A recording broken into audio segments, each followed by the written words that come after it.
Good day, Mr. Yu. Good day. Wow, it's so good to see you. You have been buzzing on social media, Twitter, Facebook, Instagram. Everywhere. Exactly. As a rock. I'm telling you. Marketplaces. Exactly, like everywhere. Wow. Everywhere. And for 2 years now, you've not sat down for an interview. Yeah. And you know, the blogs think they know you. We would like to know you. Okay. You. Who is you? First of all, that's a very wonderful question. A lot of people have written all sorts of things about me. That's true. You know, of course they don't know me. 95 or 99.9% of what they've written about me are all false. But what would you do? You look at all these things and you ignore them. Yul Edochie is a very simple guy. A lot of people don't know. Very down to earth. I love God. I love humanity. You know. I'm also an introvert. A lot of people don't know. I hardly go out. Once in a while, I just come out, and then I go back inside. And then I'm not controversial. Okay. Believe me, I am not. People think I'm controversial, but I'm not. Honestly, because I mean, look at what the things I do. You won't see me looking for anybody's trouble. I don't call names. I don't call out people. I don't fight anybody. I just put out my things about me, and somehow people seem to have a problem with me. Why are they worried about my life? But I'm just a very simple person. I love God, love humanity. Humanity wants to see everybody do well. You know, simple guy. That's all. Okay, so pitching it on the simple guy. Okay. We would like to know, how is growing up like for you? Because before you answer that question, we all know legendary Yul Edochie. Exactly. Yeah. And while growing up, we already have this kind of belief because of what we have seen. Yeah. We believe he's a strict, stern man. Very strict. Very strict. And he looks like he should be highly disciplined. Very. Exactly. Very. So how or what was growing up like? Growing up was good. Very good. Of course, like you said, my father is very strict, man. Wow. Very disciplined. Okay. Same with my mom, you know, from a Catholic background. Yes. Two strict parents. Very, very strict. So Wow. growing up was beautiful. I appreciate my parents. I say it all the time. In fact, as I get older, I even appreciate them more. You know, when you're younger, there's always that thing of, oh man, this people should leave me alone. I mean, let me live my life. But as you get older, you tend to appreciate your parents more. Growing up was very beautiful. I mean, I'm the last in the house. Yes, I'm the last of 6 children, 5 boys and a girl. Even though I today worry, so people would think I'm the first, but I'm the last. I'm surprised you said you're the last. The baby boy. I'm the last actually. Well, growing up was fun. I grew up in Enugu, sometimes Lagos, back to Enugu. I was born in Lagos, grew up in Enugu. Beautiful, nice. It was fun. That's amazing. So, recently, your dad has been on interviews, and Okay, he doesn't seem to be on your side. my dad. Yes, honestly. It just seemed like you both don't get along. Yes. Me and my father. Yes. The Do you bond really? truly strong? Sure is your dad. Yes. You Yes. see, I'm not sure it's my dad. Wahala. Because it could be extended. Yes, you know now the name. It could speak louder than you just probably want to tag along with it. Maybe he's your uncle. So you're saying it's possible he's not even my father? I've actually seen that. I've actually come across that in one of these blogs. Okay. You know, somebody said, are you even sure that Yul Edochie is this guy's father? Literally calling out for DNA. You know, but of course he is.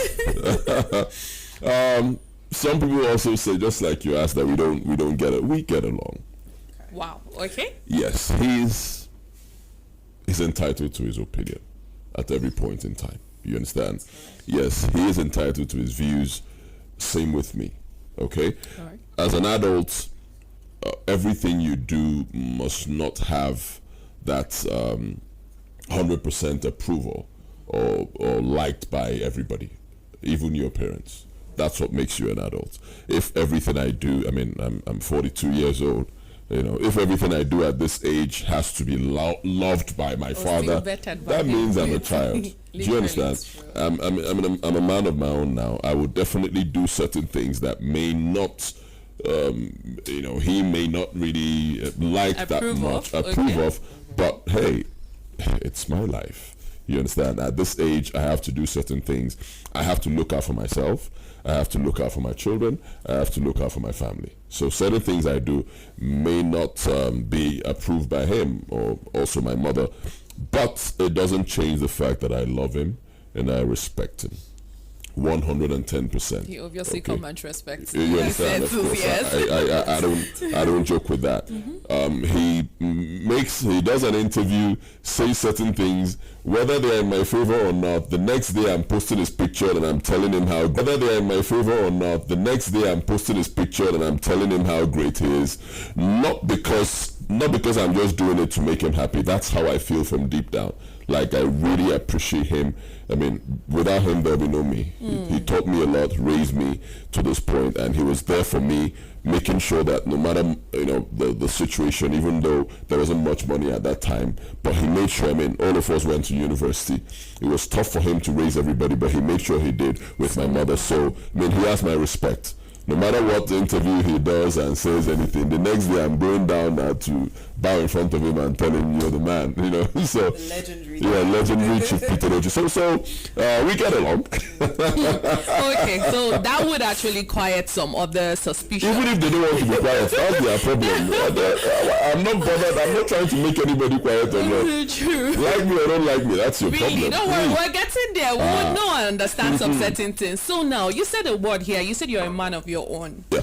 Solid. Very. Very solid. All of a sudden, okay. Pastor now. How? Whoa. Because I'm definitely sure I'm speaking the hearts of so many Nigerians. Like, where is it coming from? At least we know you to grace our screen for us and make the Nollywood industry movie come out really good. I've done a lot of ritual and we know how to tag your kind of voice for a very good. I wouldn't want to get a romantic kind of play. Then all of a sudden, your pastor from where? Like out of the blue. Yes, really. So take us down into this. Okay. First of all, it's the best thing I've ever done for myself. Believe me. Yes. Serving God, being able to tell people about God it's a wonderful feeling. It brings a lot of peace. The kind of peace that I've never had all my life. Believe me.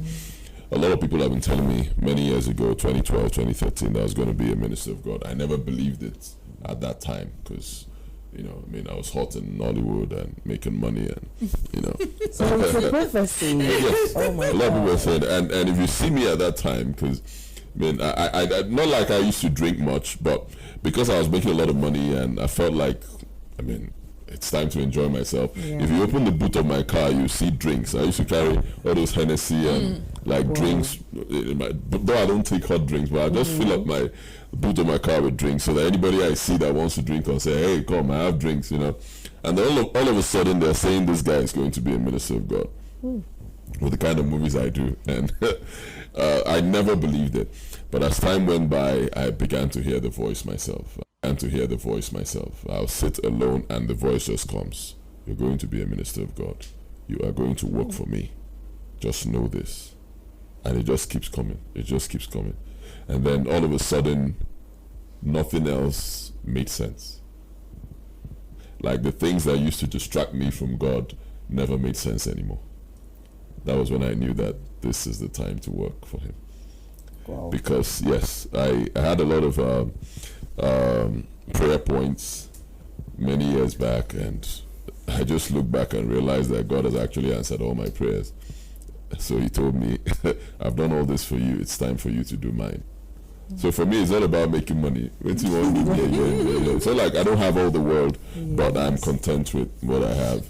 That word, contentment, is strong. Very. I'm content, I'm good, I'm I'm not doing ministry work so that I can make money from anybody. Before we start thinking towards that direction. No. Maybe some people do it because maybe people who don't have. I'm okay. What I want to do, I don't build house. I don't do everything. Raising my children, I'm still doing films. I'm doing real estate. I'm okay. For me, it's not money. For me, it's fulfillment. Okay. It has always been, yes, it's my destiny. In fact, everything that's been happening in the last 2 years, the whole noise is just about to bring us down to God. So now when I talk about God, everybody listens. If I was talking about God in 2019, I would probably have 10% of the world listening to me.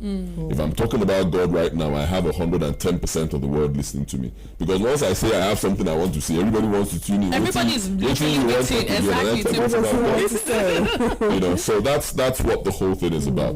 And I'm fulfilled. Believe me, I am fulfilled. All right, so coming down to drinking. Yeah. We all know that you are a brand ambassador for Live Beer, of course. So, how would you... Live Beer. That's it. Do you think it's okay, to drink in your ministry, alcohol? As a pastor, believe me, I don't see anything wrong with it. Okay? Another thing is, I'm not a hypocrite. I'm not that kind of person who will tell people, don't drink, and then I go inside and drink. I think by now the whole world knows me. Anything I do inside, that's what I do outside. Love me, hate me, that's your problem. I'm not trying to impress anybody. I am me. Unapologetically me. I don't see anything wrong with a man of God taking a pastor drinking. I don't see anything wrong with it. What I have a problem with, which I know is wrong, is drinking till the point where you get drunk. Because that could make you do a lot of things that when you look back, you say, oh, I shouldn't have done this. You understand? That's my take. Anybody is free to criticize. That's your problem. God has not told me that drinking is wrong. I believe that He'll tell me if it is. For me, I don't see anything wrong with it. Those days when we were kids, there were a lot of white priests. When I was still very small, like 5-6 years old, we had a lot of white priests, in Nigeria at that time. And if you go for their mass, just before they start, if you happen to go to the back, I went to the back of the church a couple of times, and you see a white priest holding, even smoking. You see a white Reverend Father, he has a cigarette in his mouth.